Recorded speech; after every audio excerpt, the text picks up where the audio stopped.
இன்னொன்று இந்த நாயினால் நாய் பிடிக்கிற வண்டி அவங்களுக்கு சம்பளம், அதுக்கப்புறம் அவங்கள பிடிச்சி பிடுங்குச்சுன்னா அவங்களுக்கு ஊசி மருத்துவம், அதுக்கப்புறம் அந்த வண்டிக்கு டீசல், அதுக்கு ஒரு குட்டி ஆஸ்பத்திரி, எவ்வளோ கோடிகள் செலவு.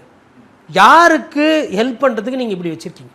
இன்னிலேருந்து ஆரம்பிச்சிங்கன்னா ஒரு திட்டம் 10 வருஷம் கழித்து இல்லை ஒரு 5 வருஷம் கழித்து தெருநாய்க்கள் இல்லாத நகரங்களை நாங்கள் உருவாக்குவோன்னு சொன்னீங்கன்னா உங்களுக்கு நாய்ப்பிடி வண்டி தேவையில்லை, அதுக்கான சேலரி தேவை கிடையாது, நாய்க்கு அந்த உபகரணம் வாங்குறதுக்கு செலவு. என்ன ஒன்று, வெட்டினேரியன் டாக்டர்ஸ்க்கு கொஞ்சம் வேலை குறையும், அது பரவாயில்ல. ஆடு மாடு இருக்குது, கோழி இருக்குது, அதுக்கு உண்டானது மீன் வளர்ப்பு இருக்குது, இன்றைக்கி அதுக்கு உண்டான மருத்துவத்தை பார்த்துக்கிட்டு அவங்க அப்படி மாறிக்கிடுவாங்க, பிரச்சனை கிடையாது.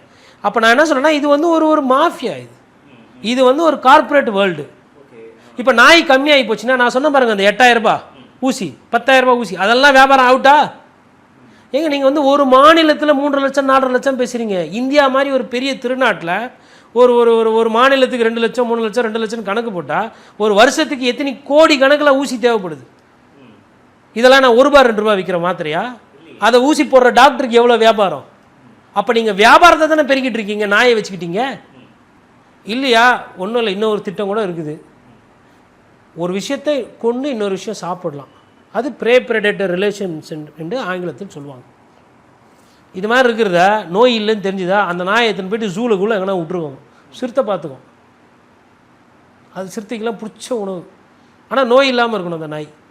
நோய் இருக்கிற நாயை சாப்பிட்டோன்னா சிக்கலாகிடும். இப்போ காட்டிலலாம் பார்த்திங்கன்னா, இப்போ வால்பாறையிலலாம் பார்த்திங்கன்னா சிறுத்தை வந்து நாய் எதனா மாடிச்சுன்னா கவிட்டு தூக்கிட்டு போயிடுறது இருக்குது. அது மாதிரி வேறு எதனா மாற்று சிந்தனை இல்லை வேறு எதனா சிந்திக்கணும். இல்லைனா அது இனப்பெருக்கம் ஆகாமல் இருக்கிறதுக்கு அதை எப்படி தடுக்கிறதோ அதற்கு உண்டான வேலைகள் வந்து செய்யணும். ஆனால் அதை செய்யணும்னா இதில் நிறைய பல கோடிகள் கொள்ளையடிக்கப்பட்டிருக்கிறது. கார்ப்பரேட் நிறுவனமோட இன்வால்மெண்ட், அதாவது இன்வால்மெண்ட்னா வியாபாரம் இருக்குது.